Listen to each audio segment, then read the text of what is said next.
प्यारे बच्चों, आज के लेक्चर में हम कवर करने वाले हैं mechanism of muscle contraction.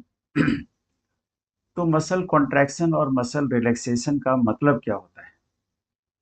Muscle contraction का मतलब होता है shortening of muscle. Muscle contraction के समय छोटा हो जाता है और रिलैक्सेशन के समय वापस अपने पोजीशन पर आ जाता है। तो इस मैकेनिज्म को रिलैक्सेशन और कॉन्ट्रैक्शन कहते हैं। कॉन्ट्रैक्शन कैसे होता है, इस पर जो सबसे वैलिड थ्योरी है इन दिनों, उस थ्योरी का नाम है sliding filament theory, which was given by Huxley brothers. ना, ये हक्सले नाम के साइंटिस्ट थे, दो थे, ब्रदर्स थे, F Huxley and H E Huxley. इन्होंने ये थ्योरी दी थी कि मसल कैसे कॉन्ट्रैक्ट करते हैं। थ्योरी का नाम जैसे लगता है कि स्लाइडिंग फिलामेंट थ्योरी, तो ऐसे लगता है कि कोई चीज स्लाइड कर रहा हो। इसे एक स्लाइडिंग डोर आपने देखा होगा कि दो डोर होते हैं और एक डोर को दूसरी डोर पर हम स्लाइड करा देते हैं। उसी तरह से यहाँ पर भी स्लाइडिंग होती है। तो किसकी स्लाइडिंग किस पे होती है? तो हमने क्या पढ़ा है कि दो तरह के फिलामेंट्स होते हैं मसल में। एक थिक फिलामेंट, जिसको मायोसिन फिलामेंट कहते हैं, और एक थिन फिलामेंट, जिसको एक्टिन फिलामेंट कहते हैं। थिन है एक्टिन और थिक है मायोसिन। तो कॉन्ट्रैक्शन के समय ये जो थिन फिलामेंट है, ये थिक फिलामेंट के सेंटर में स्लाइड कर जाता है, इस तरह से इस पोजीशन से इस पोजीशन पर आ जाए। इसी को स्लाइडिंग कहते हैं। तो ये ध्यान में रखना चाहिए कि स्लाइड कौन कर रहा है? तो स्लाइड थिन फिलामेंट कर रहा है। अब कैसे करता है, ये मैकेनिज्म हमें समझना है कि थिन फिलामेंट थिक फिलामेंट के सेंटर में कैसे स्लाइड करता है। तो बच्चों, हम जो मसल का कॉन्ट्रैक्शन कर रहे हैं, वो स्केलेटल मसल का कॉन्ट्रैक्शन कर रहे हैं। और स्केलेटल मसल का जो कॉन्ट्रैक्शन होता है, स्केलेटल मसल का जो कॉन्ट्रैक्शन होता है, वो वॉलंटरी होता है। इसके लिए सिग्नल कहाँ से आता है? सिग्नल ब्रेन से आता है। सपोज ये ब्रेन है, ठीक है, और ब्रेन है और ये मसल है। ये हमारा skeletal muscle fibre, skeletal muscle fibre. तो ब्रेन से मसल तक एक नर्व आता है, जिसको हम मोटर नर्व कहते हैं। इसको हम मोटर नर्व कहते हैं, है ना। मोटर नर्व ब्रेन से मैसेज लेके आता है इस मसल के कॉन्ट्रैक्शन के लिए। तो ये जो मोटर नर्व है, और along with the muscle fibre जो उसको इनर्वेट करता है, इस पूरे यूनिट को हम कहते हैं मोटर यूनिट। ये डेफिनेशन याद रखना चाहिए कि motor unit is motor nerve along with the muscle fibre. इसको मोटर यूनिट कहते हैं। अब ये जो मोटर नर्व है और मसल है, इसके बीच एक नैरो स्पेस होता है, और उस नैरो स्पेस को हम क्या कहते हैं? न्यूरोमस्कुलर जंक्शन कहते हैं, या मोटर एंड प्लेट कहते हैं। दोनों एक ही चीज। तो ये जो न्यूरोमस्कुलर जंक्शन है, न्यूरोमस्कुलर जंक्शन एक तरह का साइनेप्स है, और साइनेप्स है तो यहाँ पर कोई न्यूरोट्रांसमीटर रिलीज होगा। तो जैसे ही ब्रेन से सिग्नल आता है मोटर नर्व के जरिए इस मसल को कॉन्ट्रैक्ट करने के लिए, तो यहाँ पर एक न्यूरोट्रांसमीटर रिलीज होता है, और उस न्यूरोट्रांसमीटर को हम एसिटाइल कोलिन कहते हैं। ये याद रखना है कि मसल नर्व और मसल के जंक्शन पर कौन सा न्यूरोट्रांसमीटर रिलीज होता है? तो आंसर है एसिटाइल कोलिन। अब ये एसिटाइल कोलिन बाइंड करेगा अपने रिसेप्टर पर। जैसे ये रिसेप्टर्स हैं। मसल के मेम्ब्रेन को हम क्या बोलते हैं? सार्कोलीमा। और सार्कोलीमा पर एसिटाइल कोलिन के रिसेप्टर्स होते हैं। तो जैसे ही ये रिसेप्टर के साथ एसिटाइल कोलिन बाइंड करेगा, ये मेम्ब्रेन डिपोलराइज्ड हो जाएगा। या हम दूसरे शब्दों में कह सकते हैं कि यहाँ पर एक नर्व इंपल्स जनरेट होगा।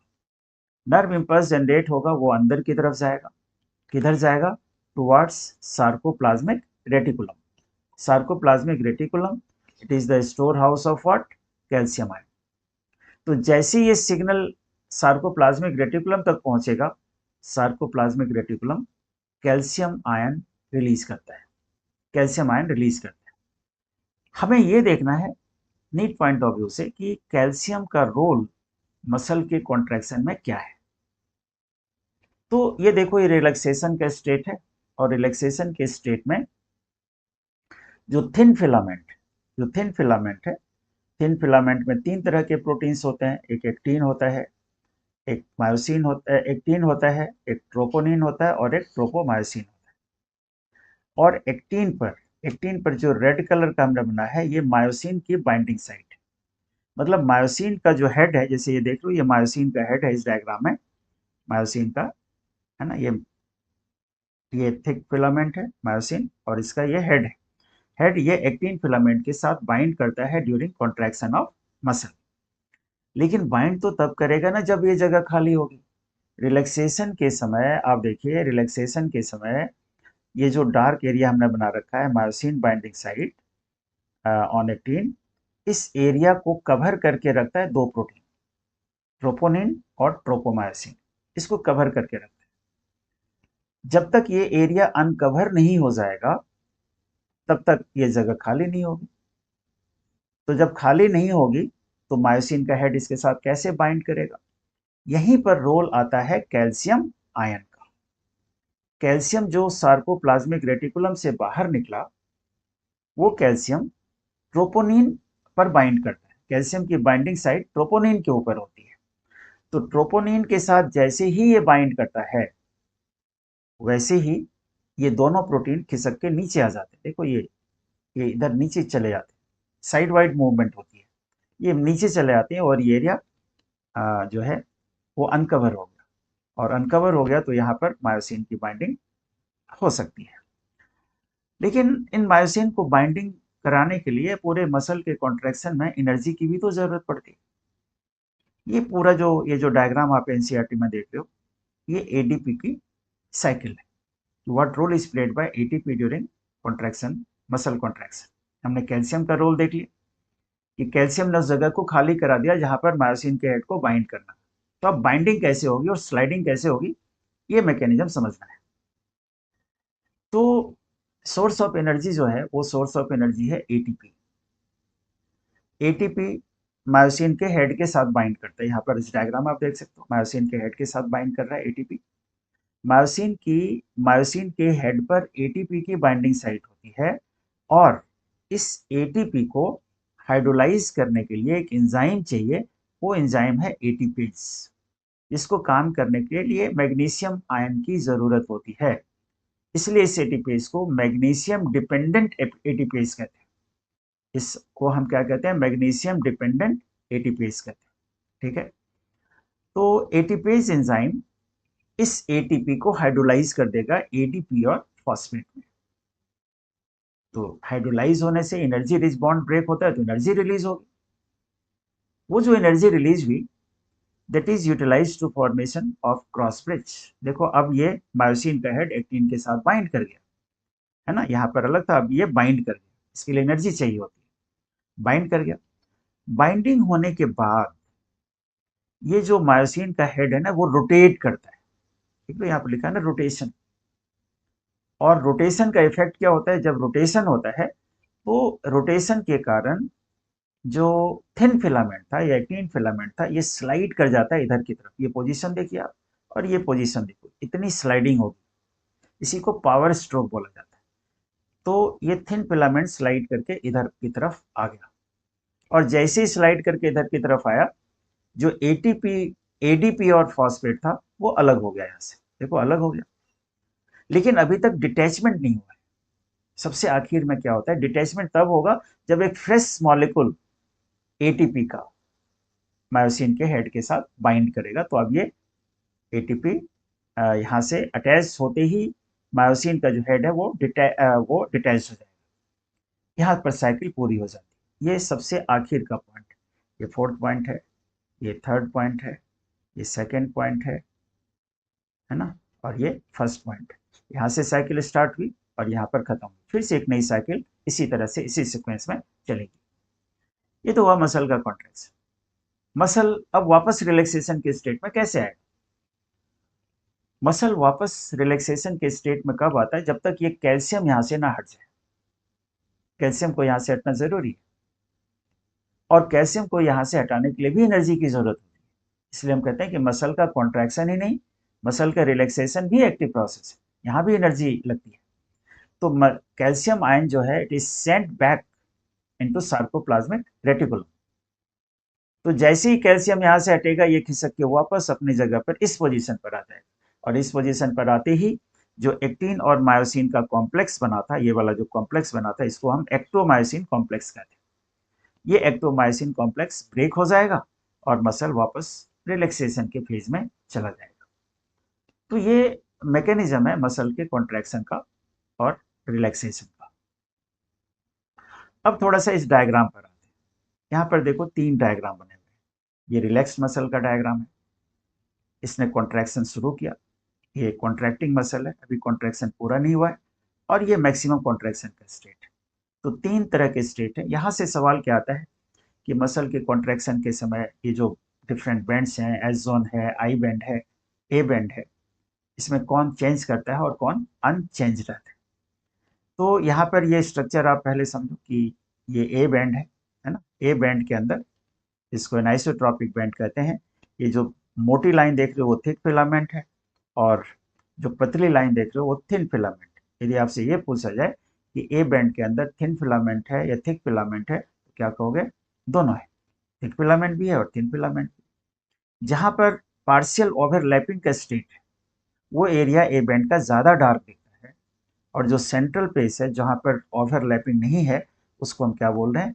एच जोन बोल रहे हैं, एस जोन बोल रहे हैं। जो आई बैंड है, आई बैंड से थिन फिलामेंट का बना होता है, यहाँ पर देखो थिक नहीं है, थिन फिलामेंट का बना होता है। और ये पहले हमने बताया हुआ है आपको कि आई बैंड के सेंटर से एक लाइन पास होता है, जेड लाइन का। जेड लाइन जो है, जेड लाइन से थिन फिलामेंट अटैच होते हैं, है ना। थिन फिलामेंट देख लो, ये थिन फिलामेंट किससे अटैच है? जेड लाइन से अटैच है। और जेड लाइन के बीच के डिस्टेंस को हम क्या कहते हैं? सार्कोमेयर, जो कि फंक्शनल यूनिट है मसल का। मतलब मसल का जब कॉन्ट्रैक्शन होगा तो जेड लाइन खिसक के इधर आ जाएगा, तो छोटी हो जाएगी मसल्स। तो इसी से सवाल आता है कि मसल का जब कॉन्ट्रैक्शन होता है तो उसमें कौन सा बैंड छोटा होता है, कौन सा बैंड अलग। Let's think about A band. A band आप तीनों डायग्राम में देखो कहीं भी चेंज नहीं हो रहा, चाहे यहाँ है, यहाँ है, यहाँ है। इन तीनों डायग्राम में देखो तो ए बैंड के लेंथ पर कोई फर्क नहीं पड़ा है। तो हम क्या कहेंगे? मसल के कॉन्ट्रैक्शन के समय ए बैंड रिमेन अनचेंज्ड, वो अनचेंज रहता है। ठीक है, पहली बात होगी। Now what about I band? ये आई बैंड यहाँ पर आपको दिख रहा है, और धीरे धीरे अब ये कम होता जा रहा है, और यहाँ पर आई बैंड आपको नहीं दिख रहा, आई बैंड छोटा हो जाता है। What happens to this S zone? S zone क्यों? एस जोन देखो यहाँ पर दिख रहा है, और मैक्सिमम कॉन्ट्रैक्शन का जब स्टेट होता है तो यहाँ पर एस जोन क्यों नहीं दिख रहा? क्योंकि ये स्लाइडिंग जब होगी ना, जब ये स्लाइडिंग होगी इधर से थिन फिलामेंट की, तो देखो ये स्लाइड कर गया, तो ये जगह अब ऑक्यूपाई हो जाता है। तो एस जोन क्या होगा? मैक्सिमम जब कॉन्ट्रैक्शन का स्टेट होगा उस समय एस जोन डिसअपियर हो जाएगा। कॉन्ट्रैक्टिंग मसल में ये दिख सकता है, क्योंकि अभी स्लाइडिंग हो रही है, स्लाइडिंग पूरी नहीं हुई है, तो उस समय एस जोन दिख सकता है। लेकिन जब स्लाइडिंग होती है, किसकी स्लाइडिंग होती है? थिन फिलामेंट की स्लाइडिंग होती है, और थिन फिलामेंट किसके साथ जुड़ा हुआ है? जेड लाइन के साथ जुड़ा हुआ है। जब थिन फिलामेंट आगे की तरफ जाएगा, जब थिन फिलामेंट आगे की तरफ जाएगा तो जेड लाइन भी तो आगे की तरफ जाएगा। तो देख रहे हो कि ये जो सार्कोमेयर है यहाँ पर और यहाँ पर, ये देख लो कम हो गया है, ये और भी कम हो गया है। तो कम हो गया तो जेड लाइन जब क्लोजर होगा तो उसका इफेक्ट क्या होगा? सार्कोमेयर छोटा हो जाएगा, और सार्कोमेयर को हम क्या कहते हैं? Functional unit of muscle. तो सार्कोमेयर की लेंथ क्या होती है? छोटी हो जाती है। This is about shortening of muscle की। मसल के शॉर्टनिंग के समय क्या क्या चीज होता है। अब थोड़ा सा समझिए कि जो स्केलेटल मसल फाइबर है, ये आखिरी आखिर के लाइनों में थोड़ा मसल फाइबर के बारे में दे रखा है कि 2 तरह के मसल फाइबर होते हैं स्केलेटल मसल फाइबर, एक रेड मसल फाइबर और एक रेड फाइबर या एक वाइट फाइबर। तो रेड फाइबर क्या होता है? रेड फाइबर जिसमें एक रेड पिगमेंट होता है, मायोग्लोबिन। मायो का मतलब होता है मसल, इसको मसल का हीमोग्लोबिन माना जाता है। जैसे हमारे ब्लड में होता है ना हीमोग्लोबिन, तो वही काम मसल में कौन करता है? मायोग्लोबिन करता है। ये ऑक्सीजन को स्टोर करके रखता है। तो रेड मसल फाइबर की एक characteristic feature, red muscle fibre looks red because of abundant myoglobin. एक तो ये हो गया। दूसरा है कि इसके अंदर प्लेंटी ऑफ माइटोकॉन्ड्रिया होता है।